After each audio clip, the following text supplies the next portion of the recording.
एक गांव में एक राजा राज्य करता था। उसके 3 बेटियां थीं।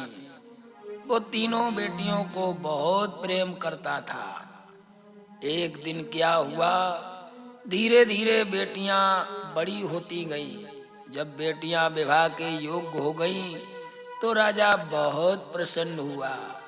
राजा ने एक बार अपनी तीनों बेटियों को अपने पास बुलाया और कहने लगा, मैं तीनों बेटियों को बेहद प्रेम करता हूँ, तो इसका मतलब है आप भी हमें बेहद प्रेम करती होगी। बेटियां मुस्कुराकर कहने लगी, हे पिताश्री, माता पिता से बढ़कर संसार में कौन होता है, आप मेरे सब कुछ हो। तो राजा मुस्कुराकर कहने लगा कि मैं तुमसे एक बात पूछूंगा, उसका सही सही उत्तर देना, और वो भी अपने दिल से देना। ऐसा ना हो कि झूठ मूठ कहना। आप चाहती हो तो ऐसा मत कहना, क्योंकि झूठ सुनना मुझे पसंद नहीं है। जो तुम्हारे दिल में हो वही बात सत्य सत्य कहना। जब राजा ने ऐसा कहा तो तीनों बेटियां कहने लगी, ठीक है पिताजी, आप जो भी पूछेंगे मैं उसका उत्तर बिल्कुल सत्य सत्य दूंगी। तो राजा ने कहा, ये बताओ कि तुम किसका करा खाती हो। उसने एक बेटी को अपने पास बुलाया और कहने लगा, ये बताओ तुम किसके भाग की रोटियां ये खा रही हो, ये वस्त्र कपड़े ये सब पहन रही हो, ये तुम्हें कौन पहना रहा है। वह बेटी मुस्कुराकर कहने लगी, पिताजी, ये भी कोई पूछने वाली बात है। अरे मैं तो आपका ही खाती हूँ, आपके ही वस्त्र दिए हुए पहनती हूँ, आपके बताए मार्ग पर चलती हूँ। मेरा भाग्य, मेरा जीवन, मेरा सब कुछ तुम ही हो। पिता बहुत मुस्कुराया। राजा ने फिर दूसरी बेटी को बुलाया और कहने लगा, तुम भी बताओ तुम किसके भाग का खाती हो। तो वो भी हाथ जोड़ के कहने लगी, पिताश्री, मैं आपके ही भाग का दिया हुआ खाती हूँ, आपका दिया हुआ पहनती हूँ, आपके बनाए हुए महलों में रहती हूँ, बस मेरे लिए आप ही सब कुछ हो। राजा फिर मुस्कुराया। अब उसने अपनी सबसे छोटी तीसरी बेटी को अपने पास बुलाया और बुला करके राजा कहने लगा, आप बताओ आप किसके भाग का खाती हो। तो वह हाथ जोड़ के कहने लगी, पिताजी, आप नाराज ना हो तो मैं मेरे हृदय में जो बात सत्य है वही मैं कहूँगी। राजा कहने लगे, तुम बताओ, मैं नाराज नहीं हूँगा। इस पर बेटी ने कहा, पिताजी, इस संसार में जो भी आता है, जिसे भगवान ने भेजा है, तो जिस समय भगवान इस पृथ्वी पर जीव को भेजते हैं, उसी समय से उसका भाग्य निश्चित कर देते हैं। किसी ने खूब कहा है, दाने दाने पे लिखा होता है खानहार का नाम। तो हे पिताजी, मैं आपके भाग्य का नहीं खाती हूँ, मैं आपका कुछ भी नहीं खाती हूँ, मैं तो अपने भाग्य का खाती हूँ। विधाता ने मेरे भाग्य में जितना जो लिखा होगा वही होगा, इससे ज्यादा कुछ होने वाला नहीं है। और उन्होंने जो मुझे भोजन करने के लिए दिया, जो वस्त्र दिए, जो मकान दिया, जो कुछ दिया, सब मेरे भाग्य में पहले से ही लिख कर भेजा है।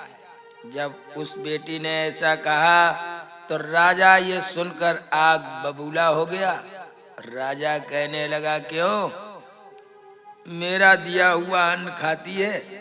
मैंने तुझे पाल पोस के बड़ा किया और मुझसे ही कहती है मैं अपने भाग्य का खाती हूँ। बेटी कहने लगी, पिताजी, शायद आपने कभी सत्संग नहीं सुना, कभी संत महात्माओं की वाणी को नहीं सुना, आप तो राजकाज में रहे।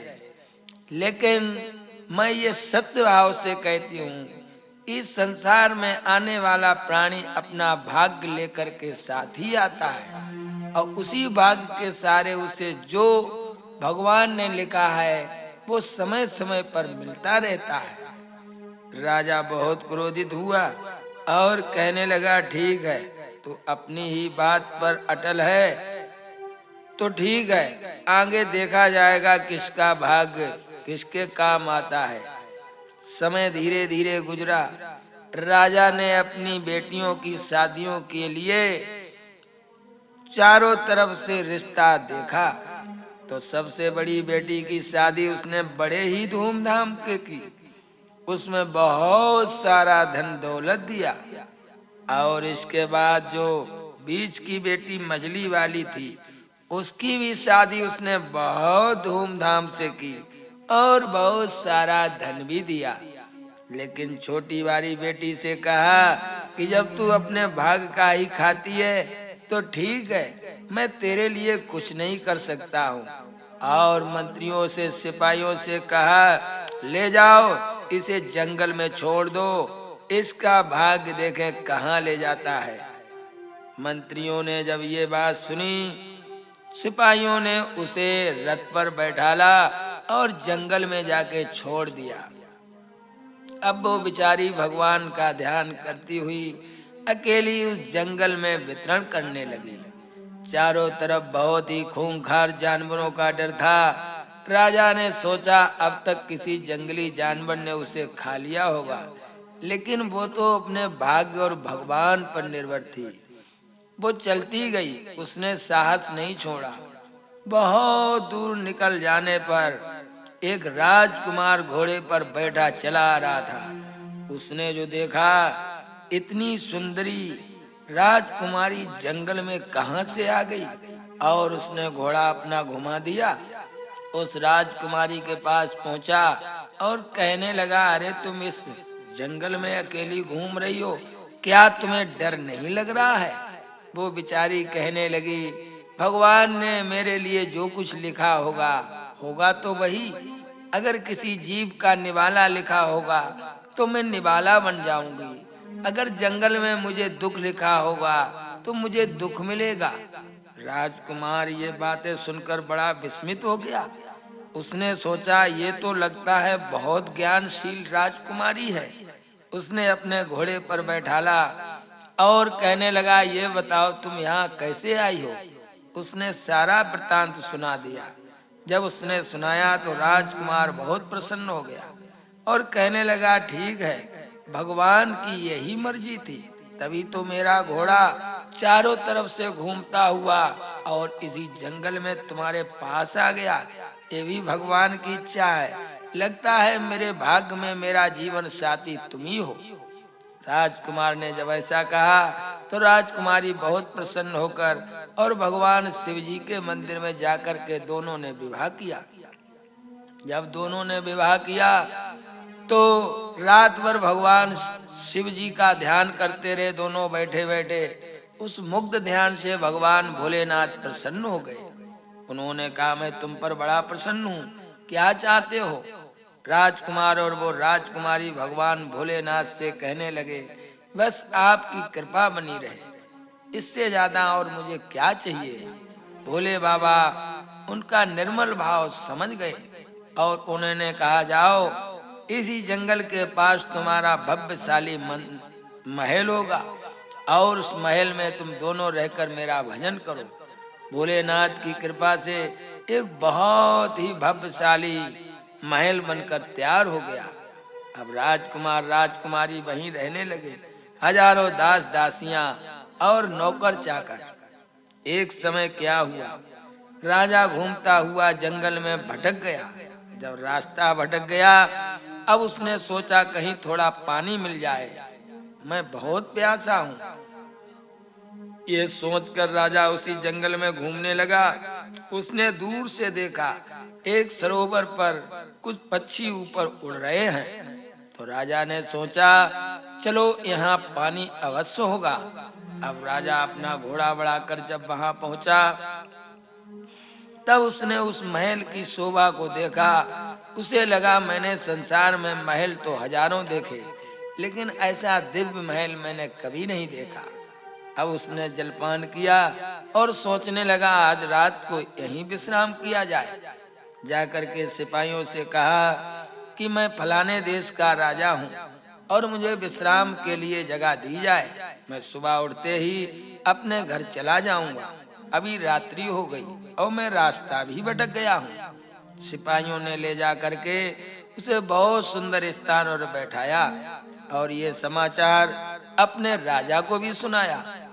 उसी समय राजा और रानी दोनों उनसे मिलने आए। जब रानी ने देखा, अरे ये तो मेरे पिता हैं। राजा नहीं पहचान पाया, क्योंकि उस समय उसकी बेटी माल खजाने से लदी हुई थी और बहुत ही सुंदर भी हो गई थी। जब राजा ने देखा और उस रानी ने देखा, ये तो मेरे पिताजी हैं, हाथ जोड़ के कहने लगी, पिताजी आप इस जंगल में कैसे आ गए? राजा कहने लगा, तुम कौन हो? तब उसने बताया, मैं आपकी सबसे छोटी बेटी हूँ। और सारी कहानी उसने सुनाई, किस प्रकार भगवान भोलेनाथ ने मुझे वरदान दिया और मुझे ये राजकुमार जंगल में कैसे मिले। ये जब सब बात बताई तो राजा रोने लगे और कहने लगे, हे बेटी, अब मुझे परम विश्वास हो गया है कि हर प्राणी संसार में अपने अपने भाग्य का खाता है। भगवान जिसको इस संसार में भेजते हैं उसके लिए पहले ही निश्चित कर देते हैं कि तुम्हें कहाँ जाना और कहाँ रहना और तुम्हारा भोजन कहाँ है। तो ये सब विधाता भाग्य में लिखकर भेजते हैं। कोई किसी को नहीं खिलाता है, सबको खिलाने वाला तो वही परमात्मा है, वही पार ब्रह्म है, वही परमेश्वर है। तो हे भक्तजनों, ये कहानी आपको कैसी लगी कमेंट में अवश्य